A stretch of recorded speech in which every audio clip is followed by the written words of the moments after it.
ಏನೊಂದು ಸನ್ಮಾನ್ಯ ಮುಖ್ಯಮಂತ್ರಿಗಳಾಗಿರುವಂತ ಸಿದ್ದರಾಮಯ್ಯನವರ 17ನೇ ಬಡ್ಜೆಟ್ ಕೇವಲ ಅವರಿಗೆ ಸಮಾಧಾನ ತಂದಿರಬಹುದು. ನಾನು 17ನೇ ಬಡ್ಜೆಟ್ ಅನ್ನ ಮಂಡಿಸ್ತಾ ಇದ್ದೀನಿ ಅನ್ನುವಂಥದ್ದು ಇಡೀ ರಾಜ್ಯಕ್ಕೆ ಬಹಳ ಡಿಸಪಾಯಿಂಟಿಂಗ್, ವೆರಿ ನಿರಾದಾಸಕವಾಗಿರುವಂತಹ ಬಡ್ಜೆಟ್ ಆಗಿದೆ. ಇದು ನಾಡಿನ ಜನತೆ ಬಹಳಷ್ಟು ಅಪೇಕ್ಷೆ ಇತ್ತು. ಈ ಅಪೇಕ್ಷೆ ಎಲ್ಲ ನಿರಾಸೆಯಾಗಿದೆ. ಈ ಒಂದು ಬಡ್ಜೆಟ್ ಕೇವಲ 204 ಪೇಜಿನ ಬಡ್ಜೆಟ್ ಅನ್ನು ಕೊಟ್ಟಿದ್ದಾರೆ. ಒಂದು ಏನು ಡೀಟೇಲಿಂಗ್ ಸವಿಸ್ತಾರವಾಗಿದೆ, ಆದರೆ ಅಲ್ಲೇನು ಅಂಶಗಳಿಲ್ಲ, ಅದರಲ್ಲಿ ಏನೋ ಒಂದು ಭರವಸೆಗಳಿಲ್ಲ. ಕೇವಲ ಬಹಳ ಉದ್ದ ಬಡ್ಜೆಟಿನ ಭಾಷಣವಾಗಿದೆ ಹೊರತು ನಾಡಿನ ಜನತೆಗೆ ಅನುಕೂಲಕರವಾಗಿರುವಂಥ ಒಂದು ಬಡ್ಜೆಟ್ ಆಗಿಲ್ಲ. ಹಾಗಾಗಿ ಟೋಟಲಿ ಡಿಸಪಾಯಿಂಟಿಂಗ್ ಬಡ್ಜೆಟ್ ಆಗಿರುವಂಥದ್ದಿದೆ. ಈ ಒಂದು ಬಡ್ಜೆಟ್ ಎಲ್ಲೂ ಒಂದು ಭರವಸೆದಾಯಕವಾಗಿಲ್ಲ. ಗುಣಮಟ್ಟದ ಶಿಕ್ಷಣ ಕೊಡ್ಲಿಕ್ಕಾಗಲಿ, ಒಂದು ಗುಣಮಟ್ಟದ ಆರೋಗ್ಯ ಸೇವೆಗಳಾಗಲಿ, ಒಬ್ಬ ರೈತರ ಪರವಾಗಲಿ, ದೀನ ದಲಿತರ ಪರವಾಗಲಿ, ಯಾವುದೇ ಒಂದು ಕ್ಷೇತ್ರಕ್ಕೂ ಅನುಕೂಲಕರವಾಗಿರುವಂಥ ಬಡ್ಜೆಟ್ ಅಲ್ಲ ಅನ್ನೋಂಥದ್ದು ಭಾಳ ಸ್ಪಷ್ಟವಾಗಿ ಈ ಬಡ್ಜೆಟ್ ಒಂದು ನಿರಾದಾಸಕವಾಗಿದೆ, ನಿರಾಸೆಯನ್ನು ಹುಟ್ಟಿಸಿದೆ ಅನ್ನೋಂಥದ್ದನ್ನ ಭಾಳ ಸ್ಪಷ್ಟವಾಗಿ ಹೇಳುತ್ತೆ.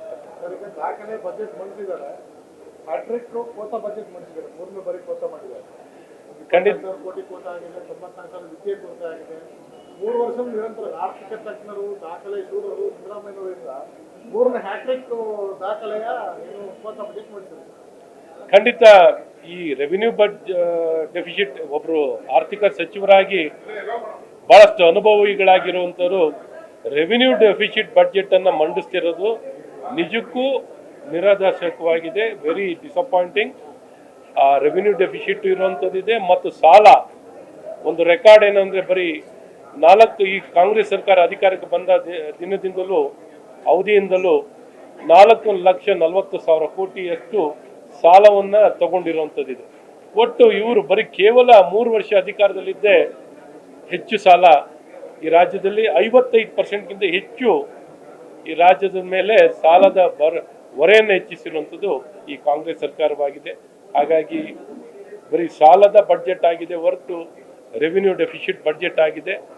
ಏನು ಪ್ರಗತಿ ಪರವಾಗಿ ನೋಡುವಂತ ಬಡ್ಜೆಟ್ ಆಗಿಲ್ಲ ಅನ್ನೋದು. ಗ್ಯಾರಂಟಿಗಳು ಹೊರೆಯಾಗಿದೆ ಗ್ಯಾರಂಟಿಗಳಿಗೆ ಪರಿಷ್ಕರಣೆ ಆಗಬೇಕು ಅಂತಾರೆ ಶ್ರೀಮಂತರು, ಮತ್ತೆ ಅವುಗಳನ್ನೇ ಇವತ್ತು ನೋಡಿ, ಆಡಳಿತದಲ್ಲೂ ಈ ಸರ್ಕಾರ ಇವತ್ತು ಗ್ಯಾರಂಟಿಗಳ ಬಗ್ಗೆ ಮಾತಾಡೋದಾದರೆ ಒಂದು ಕನಿಷ್ಠ ಆರೋಗ್ಯದ ಗ್ಯಾರಂಟಿಯನ್ನು ಕೊಡ್ಲಿಕ್ಕೆ ಈ ಸರ್ಕಾರದಲ್ಲಿ ಆಗಿಲ್ಲ. ಈಗ ಖರ್ಚು ಮಾಡ್ತಿರುವಂಥ ಔಷಧಿ ಮಾತ್ರೆನೂ ಒದಗಿಸ್ಲಿಕ್ಕೆ ವಿಫಲವಾಗಿರುವಂಥದ್ದು ನೋಡಿ. 3 ವರ್ಷದಲ್ಲಿ ಒಂದೇ ಒಂದು ಟೆಂಡರ್ ಆಗಿಲ್ಲ ಔಷಧಿ ಮಾತ್ರೆಯನ್ನು ಕೊಡ್ಲಿಕ್ಕೆ, ಅಥವಾ ಗುಣಮಟ್ಟದ ಶಿಕ್ಷಣವನ್ನು ಕೊಡ್ಲಿಕ್ಕೂ ಸಂಪೂರ್ಣ ವಿಫಲವಾಗಿದೆ. ಕೌಶಲ್ಯತೆ ಕೊಡ್ಲಿಕ್ಕೆ ಏನು ಗ್ಯಾರಂಟಿ ಕೊಟ್ಟಿದ್ದಾರೆ? ಕನಿಷ್ಠ ಗುಣಮಟ್ಟದ ಶಿಕ್ಷಣ ಕೊಡ್ಲಿಕ್ಕಾಗ್ಲಿ, ಆರೋಗ್ಯ ವ್ಯವಸ್ಥೆಗಳು ಕೊಡೋದಾಗ್ಲಿ, ಉದ್ಯೋಗದ ವಿಚಾರದಲ್ಲಾಗಿರಲಿ, ಅಥವಾ ಕಾನೂನು ಸುರಕ್ಷತೆಯಲ್ಲಿ ಯಾವುದು ಗ್ಯಾರಂಟಿ ಕೊಡ್ಲಿಕ್ಕೆ, ಒಂದು ಕುಡಿಯೋ ನೀರಿಂದನೂ ವಿಫಲವಾಗಿರುವಂಥದ್ದು ಈ ಸರ್ಕಾರವಾಗಿದೆ. ಹಾಗಾಗಿ ಗ್ಯಾರಂಟಿ ಅನ್ನುವಂಥ ಹೆಸರಿನಲ್ಲಿ ಕೆಲವು ಯೋಜನೆಗಳನ್ನು ಕೊಟ್ಟು ಇನ್ನು ಮಿಕ್ಕ ಉಳಿದ ಎಲ್ಲ ಇಲಾಖೆಗಳಲ್ಲೂ ಸಮಾಜ ಕಲ್ಯಾಣ ಇಲಾಖೆಯಿಂದ ಹಿಡಿದು ನೀವು ನೀರಾವರಿಯಿಂದ ಹಿಡಿದು ಎಲ್ಲದರಲ್ಲೂ ವಿಫಲವಾಗಿರುವಂಥದ್ದು ಬಹಳ ಸ್ಪಷ್ಟವಾಗಿ ವ್ಯಕ್ತ ಆಗ್ತದೆ. ಈವನ್ ಗ್ಯಾರಂಟಿಯಲ್ಲೂ ಏನವರು ನುಡಿದಂತೆ ನಡೀತೀನಿ ಅಂತ ಹೇಳಿದಾರಲ್ಲ, ಅದರಲ್ಲೂ ಮೋಸ ಮಾಡೋಂಥದ್ದಾಗಿದೆ. ಈ ಗೃಹಲಕ್ಷ್ಮಿ ಯೋಜನೆಯಲ್ಲಿ ಇವಾಗ ಹಣ ಕೊಡ್ತಿದ್ದ ಕೆಲವು ತಿಂಗಳುಗಳ ಹಣನೇ ಕೊಟ್ಟಿಲ್ಲ, ಅದಕ್ಕೆ ಉತ್ತರ ಇಲ್ಲ.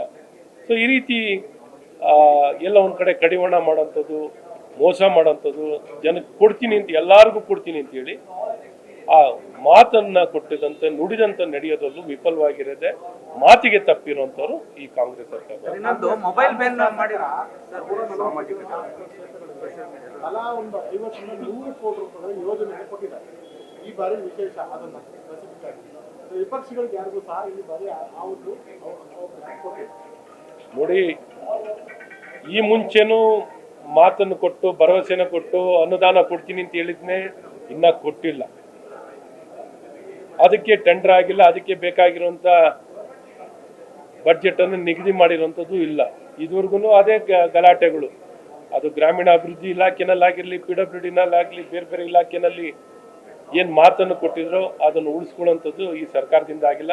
ಈ ಬಾರಿ ಬರೀ ಕಳೆದ ಬಾರಿನೂ ತಾರತಮ್ಯನೇ, ಬರೀ ಕೇವಲ ಕಾಂಗ್ರೆಸ್ ಶಾಸಕರಿಗೇನೆ ಅನುದಾನ ಹೆಚ್ಚಾಗಿ ಕೊಡುವಂಥದ್ದು, ಅವ್ರಿಗೆ ಆದ್ಯತೆ ಕೊಡುವಂಥದ್ದು, ಈ ತಾರತಮ್ಯವನ್ನ ಈ ನಾಡಿನ ಈ ರಾಜ್ಯದ ಕಾಂಗ್ರೆಸ್ ಸರ್ಕಾರ ಮಾಡ್ತಿದೆ. ಅದೇ ರೀತಿ ಈ ಬಾರಿನೂ 100 ಕೋಟಿ 200 ಕೋಟಿ ಅಂತ ಹೇಳ್ಕೊಂಡಿರ್ಬೋದೇ ಹೊರತು ಅದನ್ನ ಖಂಡಿತ ಅನುಷ್ಠಾನ ಆಗೋದ್ರಲ್ಲಿ ಅದನ್ನ ಕಾರ್ಯರೂಪಕ್ಕೆ ಖಂಡಿತ ಇವ್ರು ತರೋಲ್ಲ. ಇವ್ರ ಹತ್ರ ಈಗಾಗಲೇ ಸಂಬಳ ಕೊಡ್ಲಿಕ್ಕೂ ಹಣ ಇಲ್ಲ. ಇವ್ರ ಹತ್ರ ಸಂಬಳ ಕೊಡ್ಲಿಕ್ಕೂ ಹಣ ಇಲ್ದೇದವ್ರ ಹತ್ರ, ಔಷಧಿ ಮಾತ್ರೆ ಕೊಡ್ಲಿಕ್ಕೂ ಹಣ ಇಲ್ದೇದವ್ರ ಹತ್ರ ನೀವು ಏನನ್ನು ಬಯಸ್ಬೋದು, ಏನನ್ನು ಬಯಸ್ಲಿಕ್ಕೆ ಆಗಲ್ಲ ಅನ್ನುವಂಥದ್ದು ಬಹಳ ಸ್ಪಷ್ಟವಾಗಿ ಹೇಳಕ್ಕೆ ಇಷ್ಟಪಡ್ತೀನಿ.